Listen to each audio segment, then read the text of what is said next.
So I'm excited to get more clarity on what exactly you're doing, because I know as a single mother, a hustler, business owner, entrepreneur, your mindset game is on another level. I've always told you there's two people that I really admire in our industry, and it's Jessica and yourself. So Thank you. without further ado, I want to welcome Stephanie, and we're just going to hear her story. And if you guys have questions, feel free to put them in the chat as we go. And we'll probably, there's no rules to this. So if Okay. Steph feels like she wants to jump over, we'll jump over to questions, or we'll just go through round robin at the very end. With that being said, Steph, why don't we just start it off nice and easy? And why don't you explain people who you are and what did you do before real estate? Maybe some personal information, whatever you feel like sharing. And then we'll just kind of dive into it from there. All right, cool. So my name's Stephanie Gutierrez. I'm a single mom of a 6-year-old, full-time mom, and full-time realtor as well. So I've kind of incorporated systems to come into play and help me break down my day, right? So that I can be there for my son as well, because primarily that's my number one business my number one role. Before being a realtor, I'm a mom. And so I kind of put things on my schedule for him first and then act accordingly, right? I'm filling the gaps with the business and the personal. And I'll kind of break it down for you guys with that. I'll finish it off with mindset, and I'll tell you guys what my day usually consists of, my ideal day, right? Because, as realtors, there's really nothing that's ideal. You always plan, and then it ends up going like this way. But if you have something to look forward to, you'll stay on track. So, yeah, that's pretty much where I'm at now.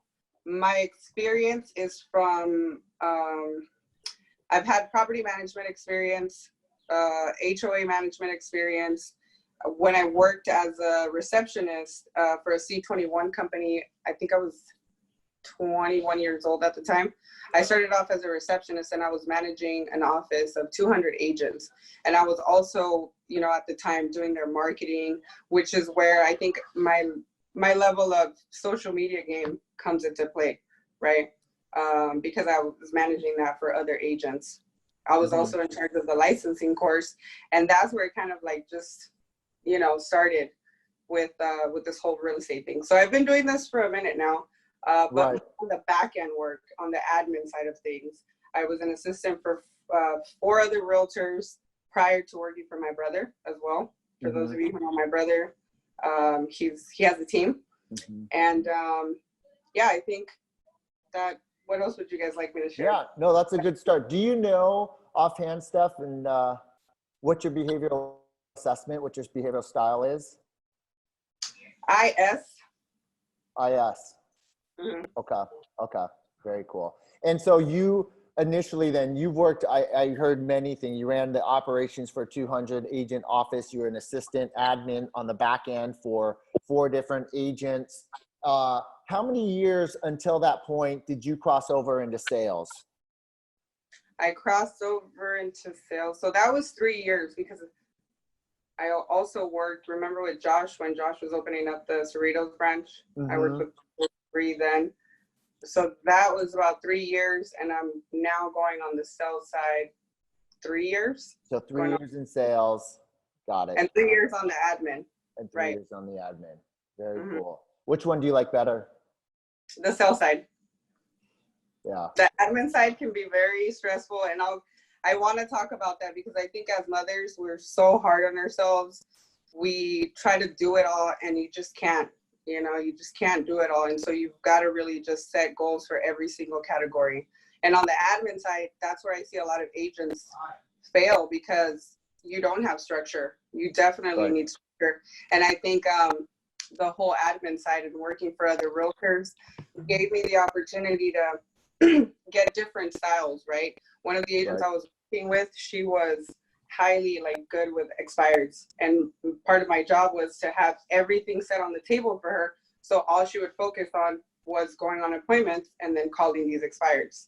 And so I'm going to implement some of that from what I learned there working with her into my business, right?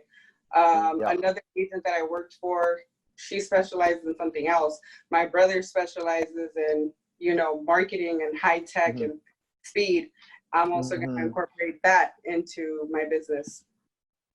You know, I think I want to just go back and highlight something that you said, which I thought in your opening statement about talking as a single mom and the mother to Alex, and that he's priority for you. And I really like the idea, the how you mentioned that you time block Alex's time, your mommy time and Alex time first, and everything else revolves around that. And I think Exactly. that's really important for everyone to hear that and know that because I know how you're kind of wired, that it's family first and then business or whatever is subsequent to that. But Alex comes first. Yeah, because you have to feel good in the type of business we're in. We're in such a high level business with where we have to handle high level conversations. We're helping people with big purchases, you know, and helping them figure out their life. And so how can you do that when you're not mentally stable? Wow. And so with that, you know, I have to give my son the time just like I do to a client. So whether that's 2 to 3 hours a day that I'm going to dedicate to him and help him with his skill set when he goes out in the world and he becomes better. Like, that's really my number one. Yeah. Everything falls secondary, right?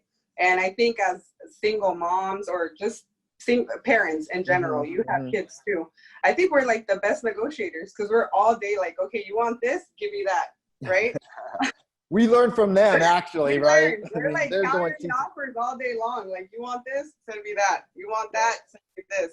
So, yeah, I mean, don't be too hard on yourself. I try to break down my day into 4.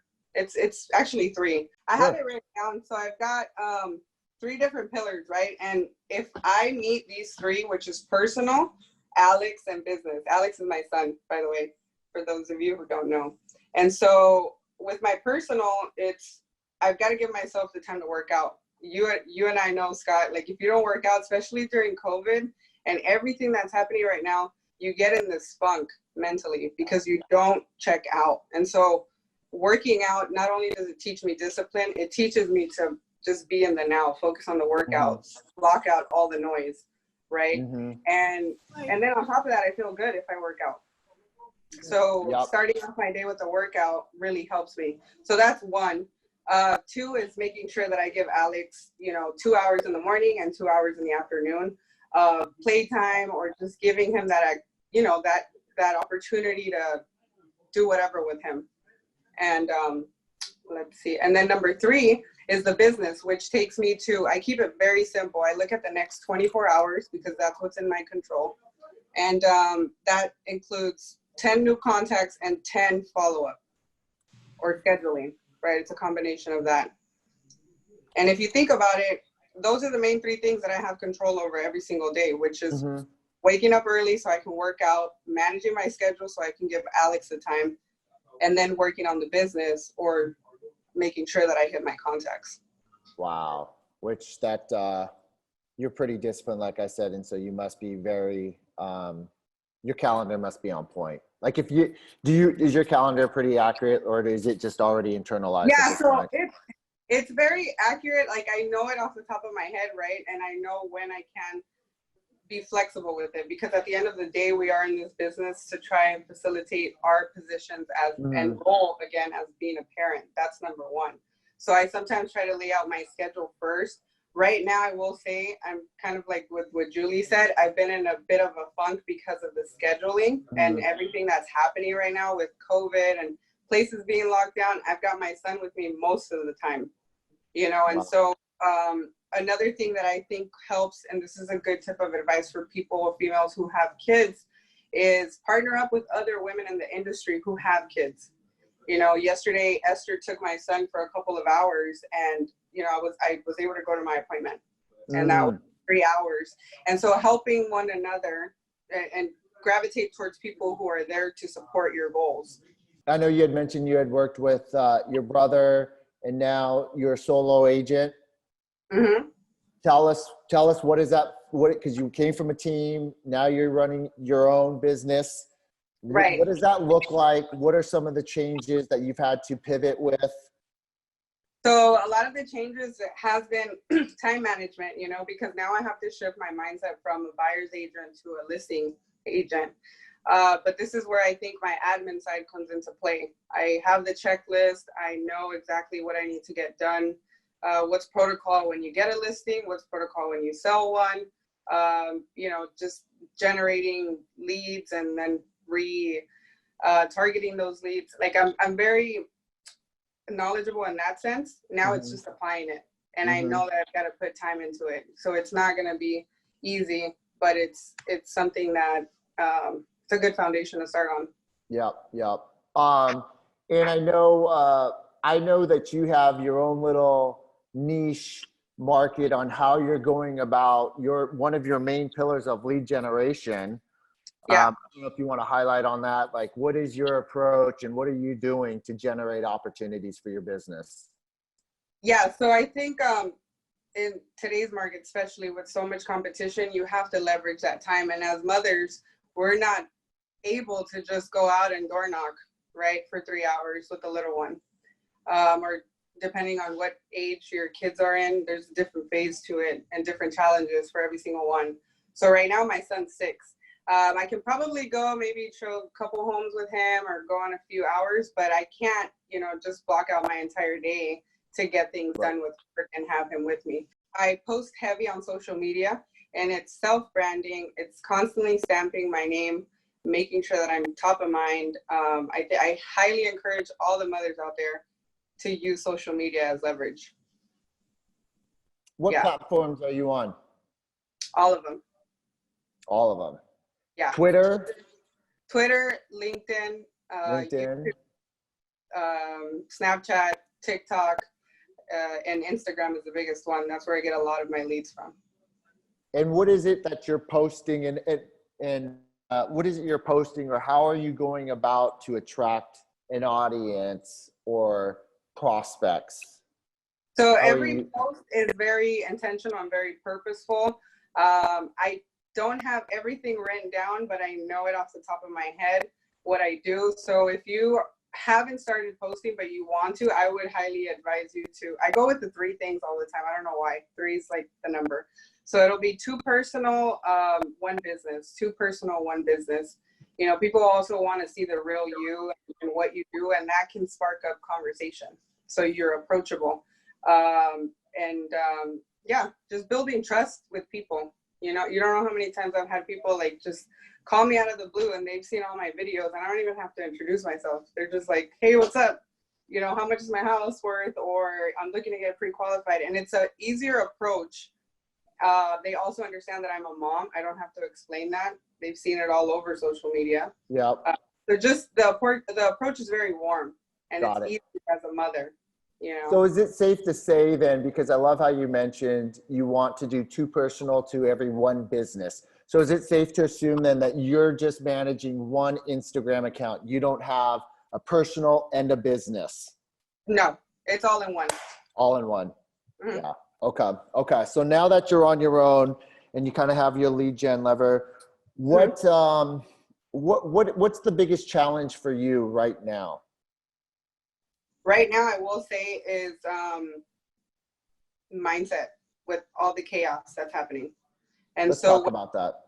Yeah. So what I'm doing with that is just making sure that every morning you put on that armor, like I think Kevion said it in one of his videos, and it really resonated with me. It's like, you've got to make sure that you're good mentally so that you can actually feel good throughout the day and hit your goals. When you're in a funk or you're off balance, it's just not going to work out.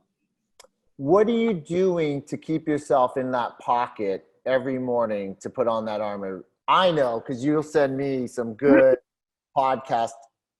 And it's honestly life-changing. You have to be open to these other habits, right? Because obviously, if you're looking for a change, it's because you're not happy with where you're at now. So you have to be open to what other people are doing, or just other suggestions and other ideas.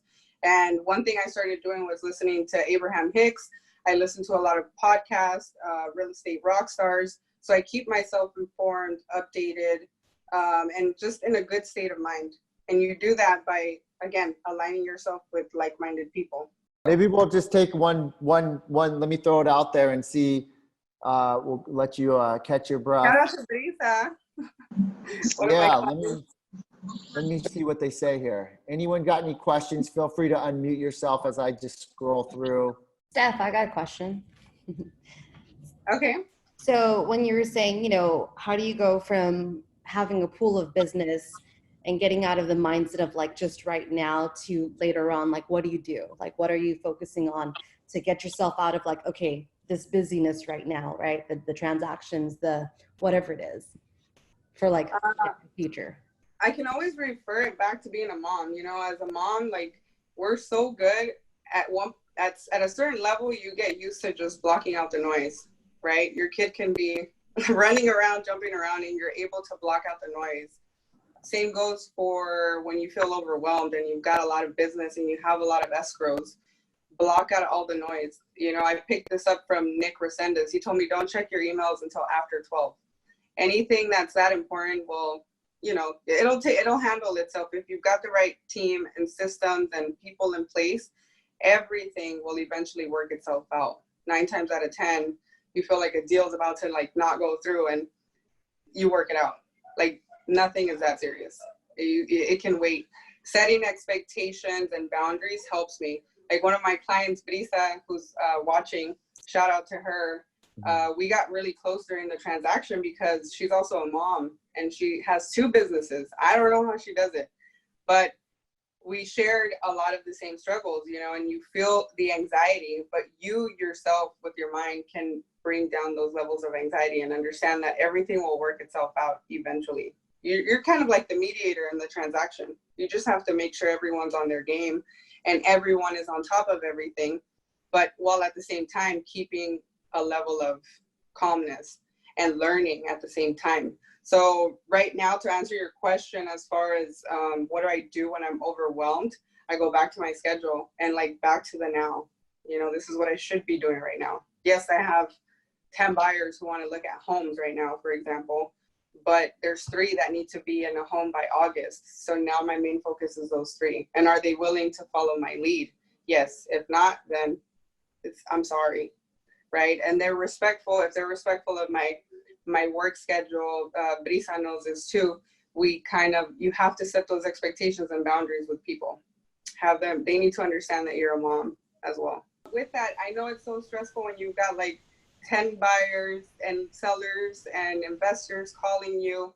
You need to just learn how to give priority to the things that you should be working on.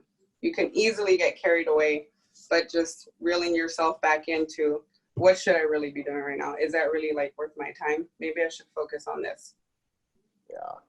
And I was just going to comment as I'm listening to you talk more and more and more, I'm starting to see some patterns. And what I've noticed is that you keep things very simple. Mm-hmm. I remember when we were going to talk for the first time and kind of see where's business, see how things are going. You're like, here's the deal, Scott. Here's the deal. I'm going to tell you right now. I don't need to know all this. I just want to know this, this, and this. Like, I'm just going to keep it very simple. And you actually mentioned that it was 10 new contacts, 10 follow-ups. As long as I do that every single day, I'm good. I just want to work on the next 24 hours and everything else is irrelevant. That's it. Yeah. That's my goal. Yeah. I mean, if you didn't send out that email, if you didn't give that call back, if you didn't get to it, you didn't get to it. You simply send out a text or a phone call, apologize for it. I mean, we're normal people and people will appreciate that. And so the beauty to it, again, is you get to work with like-minded people. If you're not a good fit, you're not a good fit. So if they're not a good fit, what does that sound like? Have you fired anyone yet? Oh yeah, I have. And it's not really firing. It's more of like understanding. You have to come again from perspective and sometimes it's not a good fit and you have to be okay with that. But guess what? If they weren't a good fit, but I've got a few other moms over here who are a good fit and they understand my schedule and they understand that I'm a mom too, right? And so that's where social media comes into play with the leverage part. That's why I encourage a lot of moms to get on it, get on the social media. Instead of you door knocking 500 doors, you have 500 viewers, right? Mindset. Great perspective. Yeah. Mm-hmm. Yes. So when you say it's about balance, right? Work and Alex and mom and everything else going on in your world, what does Steph like to do to recalibrate, to ground yourself? How do you do that? What do you do in your free time when you have it? Working out, to be honest, and just trying new things. I think as your skill set gets better in this business, it does, like you nailed it earlier when you said it doesn't feel like work anymore. So now I'm really excited to come to work, because now I'm like trying to master the listing side, and you know, that's a whole other art of communication. But I'm confident because of the admin experience that I have. So like, I know what I've got to get done. So now it's just exciting to come to work. I'm like, all right, I can do this, I can play with this, and it's fun. You still maintain the business, right? And make sure that you're on top of your game with the people that you have, because without your clients, you really have nothing. But just being mindful of that. Don't take everything like too serious. Have some. Yeah. I think those that who may not know you personally, I think they're going to reach out to you because they want you, you exude the energy. And so everyone wants to be associated with that. Like, they want to have fun. They want to look at the work about what we do. You know, I'll be honest, it's not every day can be that great, but when you're surround yourself and you keep saying it over and over again, your environment matters. I want to come work and make some calls right next to you for a day because I don't feel like doing it today.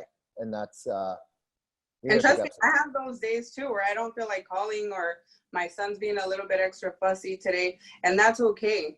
Like, we're in this business and I can move my calendar around. That's why I'm doing what I'm doing, so that I can, right? Again, going back to being a mom first, everything else secondary. So if my son needs that extra time, or we want to go somewhere, I just have to set up my schedule and make those changes, you know?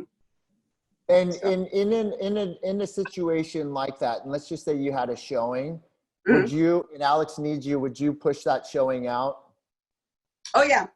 Yes. Without hesitation, you said, Adam, yes. You're literally just one question away. I think we also put it in our heads, well, what if they're not available at this time? People understand. You just, it takes a quick text or a phone call. Hey, can I show between 4 and 6? I've got a sitter between that time. Yeah. Right. I mean, I think that's the number one mistake we all do. We are going to jeopardize our relationships, the people who make us happy, with some stranger from Zillow who is going to just write it up with his nephew anyways sometimes, you know? Yep. And we will cancel family plans. I've done it time and time again, to go work with someone, and then it turns out to be nothing at all. But I think that just which is why it's important to take your time off. And Esther and I were also talking about this yesterday, is rewarding yourself. So whether you schedule an appointment at the end of the day or not, you know, I think for us females, maybe it's like going to get a pedi or going to get your nails done. But if you did what you were supposed to do, whether the outcome will come. You know, you just keep in motion, keep moving forward, but reward yourself, because that's where I think you lose balance as well.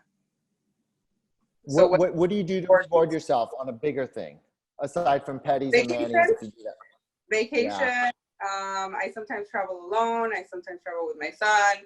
This year, because of everything that's happening, I don't know. It's, again, trying to stay mentally stable. So we've been doing a lot of outdoor activities, hiking, biking, just focusing on what we can control, because the times are just so uncertain. That's a whole other subject too, on why you need to keep yourself mentally stable, because these kids are watching. So if they see you that you're in an anxiety state of mind, or you're depressed, you're constantly like on the go, your kids are watching that. You don't want them to grow up that way. You're trying to build their character and mindset so that when they do go out in the real world, they're good, right? Like, they're good to go. Your kids are older, Scott, so I think that's another challenge that will come with time. Right now, my kid's only 6. So yeah. And again, guys, just feel free to jump through and ask your question. Hey, so I know that, like, as also a single mom too, like, that the industry is kind of like tough when you're alone and trying to homeschool now and do all that stuff. But I know that you're killing it. And that's why I love like picking your brain and like, you know, hanging out with you and the kids because they can tire each other out. I think that's a huge plus too. Because, you know, having an only child, they're like bored and then they're like, mommy, play with me. And I'm like, no, mommy has to work. But then you don't want to miss half of their life, like just working. So I was just like, you know, work-life balance and stuff and prioritizing. I kind of wanted, I don't know if you already told them, but I kind of want, I don't know for all the other shy moms out there who haven't asked you questions, but you were sharing me with like about your schedule, like your sleep schedule and like what time you wake up and how, because that's how productivity is, you know, you wake up early and kind of show us like, tell us about like your schedule. Okay, yeah, I'll share. So my schedule is, I have it pretty like locked down. Between 5 and 8 is really my time. And that's where I can either work out, listen to a podcast, get my mind right, but I don't get straight to work. That's for damn sure. Like, because it will throw me off from where I really need to be. Say it again. Focusing on. Sorry, you're good. Okay, so 5 to 8 is me time. Around 8:30 is when Alex wakes up, and then right now with COVID, I mean, it's like another hour, right? Breakfast, try to conversate with them a little, give them that time, put my phone away. Mind you, I'm posting as I'm doing all this, and I'm not looking back. I usually will like engage with people at the end of the day, usually at night, you know, between 9 and 10. That's when I'm engaging, responding to texts, responding to comments on social media, because you have to engage.